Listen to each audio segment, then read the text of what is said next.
zergatik ez?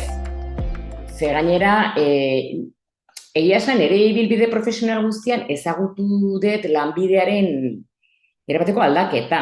Esan nahi dut, kontatu dizudan, idazteko makina horretatik berehala pasan nintzen Commodore batea, ordenagailu batea.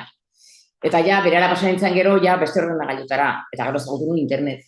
Baina nire itzultzaile bi profesional bizitza honetan ezagutu dut egundoko bilakaera. Eta orduan, orain esatea, adimen artifiziala dagolako, ez dala egongo itzulpenik eta dana, orain nik uste dut beste fase batean gaudela. Eta hizkuntz zerbitzuak noski oso erakargarria izan daiteke. Gaur egun dagoena jakinda zer dagoen aztertuta eta hori bai beti gogo pixkat. Gogo pixkat ikusteko eta neurtzeko nun gauden, ze baliabe ditugun, eta inoiz ere ahaztu gabe itzultzaileak gehala. Eta interpreteak gehala.